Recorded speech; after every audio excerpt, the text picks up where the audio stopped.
Chers Ansuénennes, chers Ansuénins, chers amis, c'est avec beaucoup d'émotion que je vais vous présenter ces vœux 2021, mais à distance, en ce lieu choisi, notre bibliothèque Elisabeth Badinter.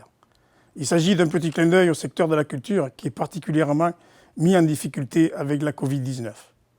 Hélas, cette année, pas d'accueil sympathique à l'entrée du cadran, pas de moment convivial pour échanger dans la bonne humeur. Oui, la Covid-19 aura vraiment eu raison de cette manifestation de bien vivre ensemble que nous aimons tant en Suez-la-Redonne. Mais rassurez-vous, je ne vais pas m'apitoyer cette situation. Nous avons aussi cette année 2020 connu des moments importants et des événements positifs. Le premier trimestre a été riche en démocratie, avec une campagne électorale qui vous a permis de faire votre choix citoyen. Et vous l'avez fait clairement. Vous avez choisi de renouveler votre confiance à l'équipe que je vous proposais. Oui, je le dis bien, équipe. Certes, une équipe que j'ai l'honneur de conduire pour la 3e fois consécutive, mais surtout une belle et nouvelle équipe avec un nouveau projet. Ce projet, nous l'avons écrit avec vous. Et comme les 2 précédents, nous allons le construire avec vous et pour vous au fil de ces 6 ans. Nous avons déjà bien démarré. J'y reviendrai plus en détail tout à l'heure. Cette équipe n'a pas eu la chance de vous remercier d'un moment convivial et festif, comme nous l'avons fait en 2008 et en 2014. Mais vous le savez, vous le constatez, elle s'est mise au travail tout de suite et en son nom, je vous dis merci de votre confiance. Alors, cette mandature a démarré par un événement particulier, cette maladie Covid-19, avec une période de mise en confinement pendant laquelle nous avons dû rapidement tout mettre en œuvre pour assurer la continuité du service public et l'aide à celles et ceux qui étaient bien seuls pour affronter cette situation. Je tiens à vous remercier, vous toutes et tous, quel que soit votre métier, que vous soyez du secteur public ou du secteur privé, votre implication en fonction de vos missions. Oui, nous avons fait ensemble face à la situation. Mais la vie continue. Malgré le virus qui est toujours là, notre équipe élue et personnel sont au travail pour mettre en route les projets et répondre à vos besoins. Depuis cet été, les travaux ont continué dans les bâtiments publics, plus particulièrement dans nos écoles. Les travaux de la plage de la Dugue et ceux de Petit-Méjean ont été finalisés. Cet automne, des actions fortes en environnement ont été réalisées notamment en matière de nettoyage et de traitement de dépôts sauvages. Et avec la métropole, la rénovation des réseaux d'eau potable du vallon de Graffiane. Enfin, en ce dernier trimestre, ce sont des travaux de voirie qui ont permis l'aménagement de la desserte du Val de Rica et une liaison piétonne et cyclable depuis le village jusqu'à ce nouveau quartier résidentiel. La vie culturelle, festive, sportive, associative a été rythmée par les mesures dictées par le gouvernement. Mais quelques dates ont permis de vivre de bons moments de rencontres et de convivialité. Ces derniers mois, un travail de préparation de divers projets a pu être réalisé avec l'appui de professionnels et bien sûr l'avis des utilisateurs, c'est important. N'ayant pu pour l'instant présenter ces projets en réunion publique, leur avancée a fait l'objet d'un dossier spécial dans notre dernier journal municipal. Alors, vous l'avez vu, il s'agit de la réalisation de 3 équipements sur un terrain communal, dans le secteur du Val de Ricard, face au nouveau logement. Ce sont les services techniques qui vont quitter le centre-village, ce qui permettra de créer un espace pour du stationnement bien nécessaire au personnel des écoles et de la crèche, qui libéreront autant de place pour les familles devant leur établissement, et aussi de donner à ces personnels des espaces de travail plus adaptés. C'est le comité communal Feux et Forêts qui va retrouver des locaux avec des volumes plus adaptés à leur activité et leurs besoins.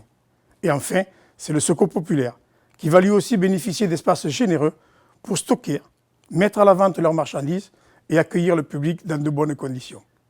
Un bike-park est lui aussi en cours de préparation dans le secteur des Bourgailles, après aval des autorités environnementales et concertation avec les amateurs de cette pratique sportive. L'année 2021 sera aussi l'occasion de concrétiser d'autres réalisations.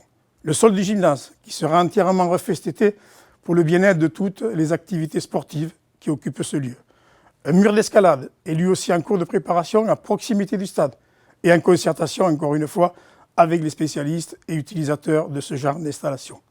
La réfection de l'hôtel de ville, de sa toiture et des façades pour des raisons d'isolation, de sécurité et de développement durable. Enfin, la rénovation de plus de 100 points d'éclairage public sur la commune. Là aussi, c'était une forte demande, rappelez-vous, lors des réunions de quartier. Cela permettra des économies d'énergie et d'être plus respectueux de l'environnement. Vous le savez, c'est une de nos priorités. La rénovation des classes de nos écoles, l'extension de la vidéoprotection et des dispositifs de sécurité dans les bâtiments publics seront encore des travaux de 2021. Je tenais aussi à préciser que pour la majorité de ces projets, nous avons déjà obtenu des subventions et aides de l'État, de la région, de la métropole et du département. Permettez-moi, et je pense que c'est normal, de remercier Jean-Marc Sénateur, notre sous-préfet, Martine Vassal et Renaud Muselier qui président ces instances. Pour les autres dossiers, ils sont en phase d'être proposés et nous vous donnerons le détail des négociations lors de la concertation budgétaire en ce printemps 2021.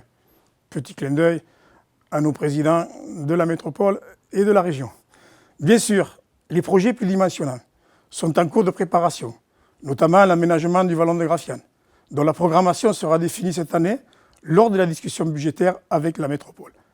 Suivra la rénovation du cœur de village, projet central de notre programme.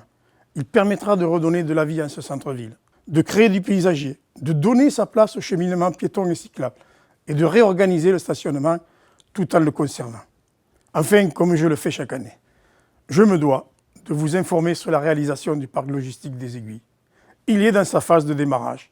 Les premiers aménagements routiers avancent à bon rythme. Voilà, chers Ansuénennes, chers Ansuénens, vous le voyez, notre projet, votre projet, celui que vous avez choisi, est vraiment en ordre de marche. En ce début d'année 2021, c'est du fond du cœur que je vous souhaite les meilleurs vœux de bonheur, de santé et de prospérité pour chacun d'entre vous. Je souhaite la présence et l'affection d'un entourage bienveillant pour nos aînés et que le succès et la réussite accompagnent ceux qui entreprennent ainsi que tous les jeunes gens qui débutent dans leur vie d'adulte. Je ne peux terminer ces vœux sans avoir une pensée émue pour toutes celles et ceux qui nous ont quittés en cette année, parfois à cause de la Covid. Et je renouvelle à leurs familles tout notre soutien. Après cette année 2020, qui a bouleversé notre quotidien, je formule le vœu que plus que jamais, la solidarité, l'entraide et la tolérance deviennent les valeurs essentielles de notre petite ville qui a su garder, vous le savez, son âme villageoise. Faisons de cette année 2021 une année d'espoir pour réchauffer les cœurs et surtout de confiance dans les femmes et les hommes. Je vous souhaite à toutes et à tous une bonne et heureuse année 2021.